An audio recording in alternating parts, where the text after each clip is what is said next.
This video is a follow-up on a video I made years ago about having the best fragrance in each of 10 different perfume brands. I obviously missed a lot of brands in that video, so this is part 2. Unfortunately, a lot of the fragrances I would have chosen for these brands are now discontinued, so this is going to be a difficult video.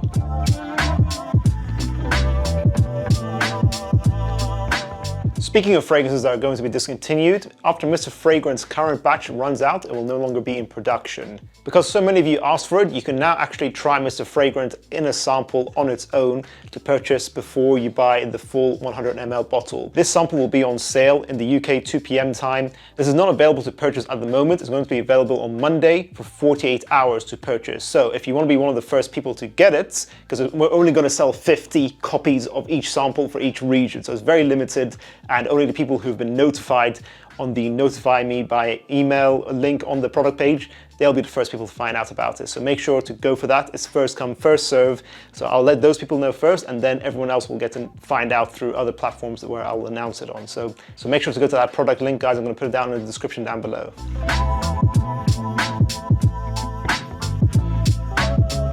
So this is really sad, guys. Loads of fragrances have been discontinued. Things like Armani Code Absolu, Acqua di Gio, Profumo. We've lost fragrances like Isemiyaki, Noir Ambre. Essentially, these brands really need to bring back a lot of fragrances, or they need to create lots of new fragrances, because the new IFRA regulations over the last few years have just decimated their ranges. Bulgari, for example, Acqua Amara as well. That was another great fragrance. So these brands really need to replenish what they have, because it's getting very thin now. The offerings aren't as good as they used to be, and I just feel like these brands aren't as creative as they used to be, which is very sad. Like, compare the creativity of old YSL creations like M7 to modern day brand new releases. Now been announced that they're going to put out a YSL Y Eau de Parfum Intense, even though we already have an Eau de Parfum, we have a Le Parfum, we have Y Live. They're running out of ideas and they need to step up their game. We'll go through 10 different perfume brands that I missed out in the last video. Let's get started. Bulgari, again, one of those brands that's unfortunately discontinued a lot of their great fragrances like Acqua Amara. However, I still think this stands the test of time. Bulgari's Man in Black. Black pepper, tobacco, rum, vanilla. This smells like if the original Spice Bomb grew up, essentially. And I think it has leather in here as well. It smells like the name suggests, like a man in a black suit, very well put together. Sexy, wear it in the evening time. It's got a nice soft projection with a 10 hours longevity. This is the smooth, mature, grown-up version of Spice Bomb, in my opinion. One of the greatest designer fragrances ever made. It's one of the fragrances that really got me into the community, and I still love it for that. If I wanted to go for a fresh take in the Bulgari line, I'll go for Terrae Essence, which is a recent release from the brand. That is basically, it's kind of like if they took Terre d'Hermes and subtracted all the orange from it, so you're just left with that earthy vetiver. And I think it was made by Alberto Marias as well. I think both of these were actually. Terrae Essence is really good. I think it's a really nice new, now creative take on fresh fragrances these days. It's good, it's refreshing, earthy, masculine. That's what it's going for there. It's just pure earthiness. Really interesting. Try it out if you haven't already. Tommy Hilfiger. I like their clothing more than I like their fragrances. I'll be honest with you, I haven't tried many of their fragrances. The most iconic one is the original Tommy by Tommy Hilfiger, which is the fragrance that reminds me of the 90s the most. I had a bottle of that fragrance. I think I've given it away now because it kind of smells outdated, but it's a cool relic. This is their most modern fragrance that I think is relevant. Tommy Hilfiger's Impact Intense. Intense woodiness with the sweet amber and apple. If you think you're going to get Hugo Boss bottled or an alternative to Leighton, like a lot of people do, you'll be wrong. This is more synthetic. It's definitely a nice cheap fragrance. It's got that price tag scent match there, but it's a nice fragrance for the price, if you know what I mean. Soft projection with 8 hours longevity, great performance really. This is a really good cheap fragrance. Like, I think a young guy wearing this to school or just as a casual daily signature, as long as you're not wearing it in the summertime, this would work perfectly. I think it's sexy, I think it's smooth, it's still creative in its own way. I love the woodiness in here. It's got like lots of different woody molecules to my nose. It's just a very traditional, handsome fragrance that doesn't go too crazy, but it's just very traditional and plays it safe, but in a nice new way. Some newness in there as well. So I think it is their best fragrance. If you guys know any other Tommy fragrances that are good, let me know. I don't think the brand is known that well for its fragrance brands in general. Cartier, this is a brand predominantly known for its jewelry. It started off as a jewelry brand back in, whenever, 100 years ago, or whenever these brands are made. But their fragrances are quite interesting.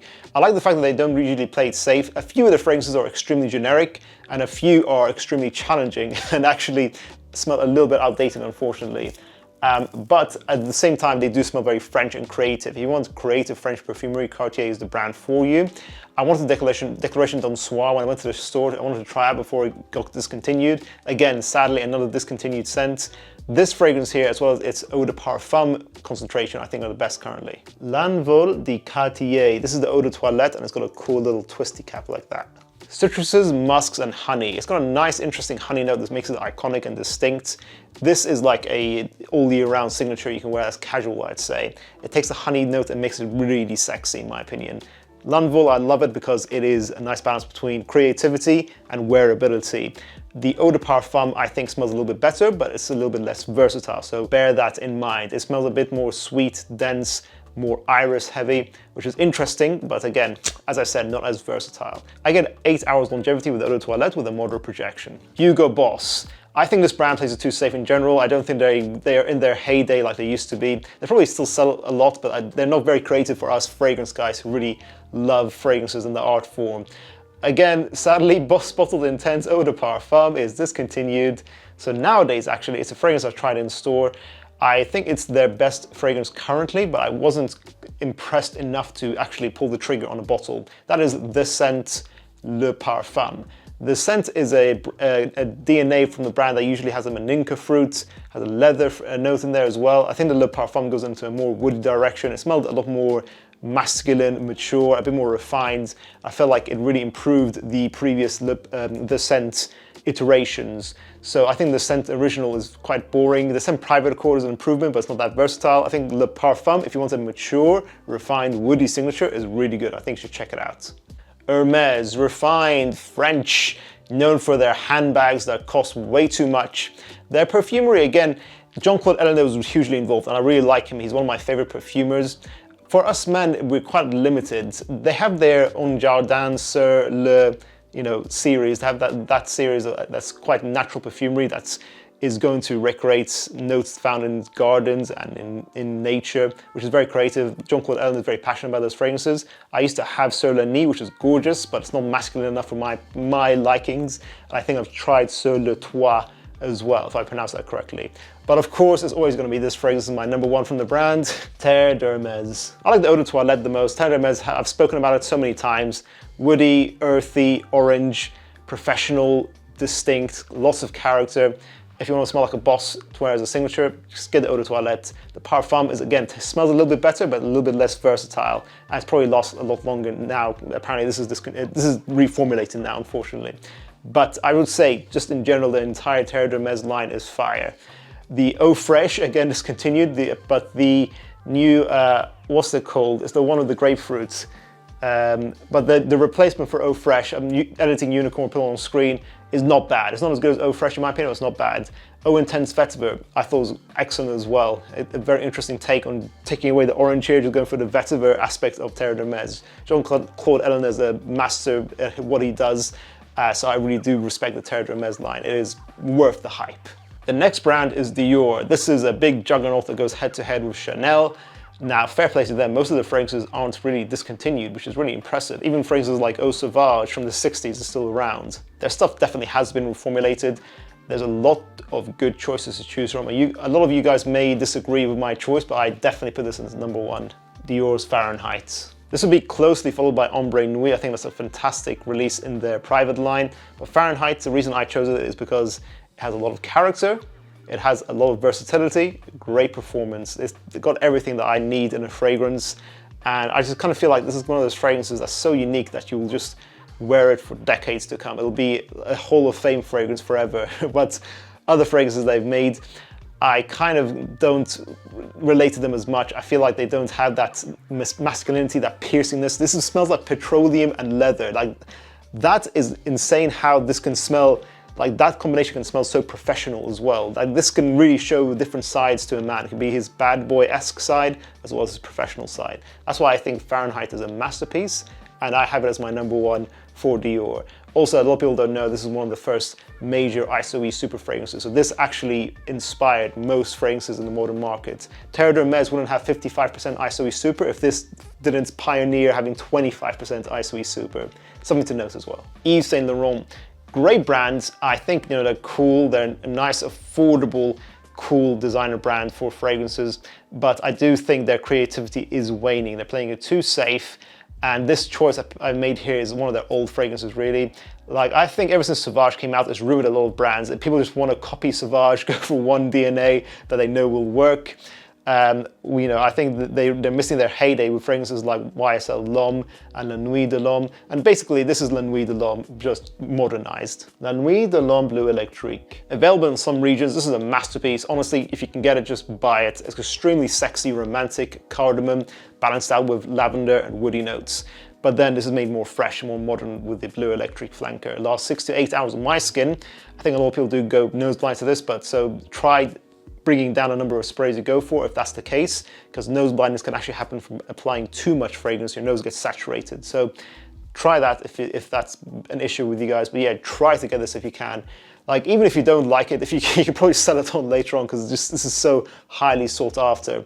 The sexiest fragrance I own in my collection. In fairness, I need to try more of their private line fragrances, but compared to Tuxedo, which I have tried, I do think this smells more sexy. Comme des Garcons, a weird clothing brand which has weird and fancy fragrances. Now this brand, I like the fact that they're going very creative. They have weird fragrances like Wonder Oud, Mantou, and Copper, and like Black Pepper is nice as well. A lot of their stuff smells really nice, it's really creative, but either some of them, their fragrances fall flat, or often a lot of the fragrances don't perform, which is really a shame, because they're still, asking for a hefty price for a lot of these. This fragrance, I will admit, I was put onto it by Jeremy, the legend, who introduced me to this fragrance, and I love this fragrance. It's one of the best sandalwood fragrances out there. It balances the creativity of Comme des Garçons with functionality here, and it performs. Comme des Garçons Floriental. Plum, incense, and sandalwood. It has the most sexy sandalwood note you will ever smell. This can easily be someone's signature. If you want to replace blue fragrances like Sauvage, this is the fragrance you go for. It smells very realistic, actually. It doesn't smell overly synthetic at all. It smells timeless, and just smells very manly, traditional, woody. And it has like nice fun notes in there like plum. I really like this fragrance. I think like this can be someone's signature all year round easily. It lasts 6 to 8 hours as well, which is very good for this brand. Maison Margiela. I really still need to acquire a full bottle of this. I did a buying guide for this brand actually. It's one of the most viewed videos on this channel. And overall, my opinion was the brand wasn't mind-blowing. A lot of their stuff was too synthetic in my opinion, but a few of their stuff really stands out. And this fragrance is #1 for me, and that is Jazz Club. One of the best balanced, boozy scents that has nice freshness to it, nice fresh spiciness to it. Could perform a little bit better. I get 6 hours with a soft to moderate projection, but if you're going to go to a nice evening environment, to a nice jazz club, for example, that fragrance will work. God, these jokes are so lame, aren't they, guys? I'm so sorry. But Jazz Club, yeah, it's a great fragrance. Like, I think it's just the perfect boozy scent. CH Men Privé may have been able to compete with it back in the day, but guess what? That is discontinued. Man in Black can compete with it as well, but this is honestly one of the best. I think if I had to choose one between Man in Black and Jazz Club, I'd probably go for this, but bear in mind, Men in Black performs better. I get 10 hours with Men in Black. And finally, Isemiyaki. This brand has a lot of fragrances. I haven't tried a lot of them, which is very sad, but generally I actually do think their darker nighttime fragrances are generally better quality than their fresh daytime scents. So I would have put this as #1.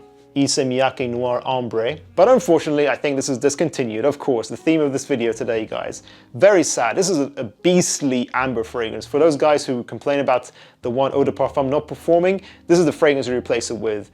Amber, incense, spices, leather. It's got that traditional Isemiyaki sexiness that I go for. They always have that citrus spiciness in there in most of their fragrances, but then added with a lot of Middle Eastern touches to it with like the amber and the incense. There's no incense, no, but I feel like I'm smelling incense.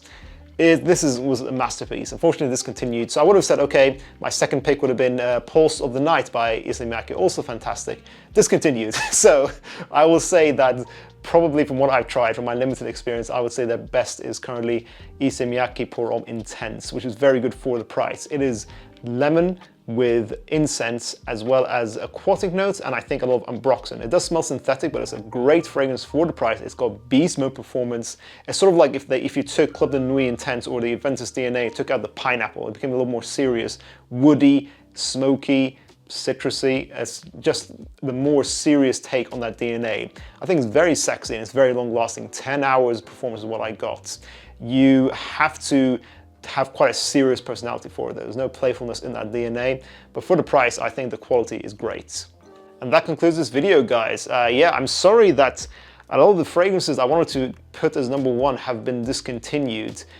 So I kind of feel like I wasn't able to do these brands justice. Maybe I should do a third video where I really update me smelling everything that's on offer for each brand and maybe do like 20 brands in one video so you guys can see and check out what I think are the best. Do you guys agree or disagree with any of the choices I made in this video? Let us know in the comments down below. And don't forget, guys, Monday, so 2 days after this video is uploaded, you will get access to a sample of Mr. Fragrance. If you've been dying to try it before you buy the full bottle, this is your chance. It'll only be on sale for 48 hours, so reserve a notification to be one of the first people to acquire the sample, guys. Don't miss out. Link in the description below, guys. Thank you for watching. Make sure to check out part 1 of this video. I'll see you guys in the next one. Bye.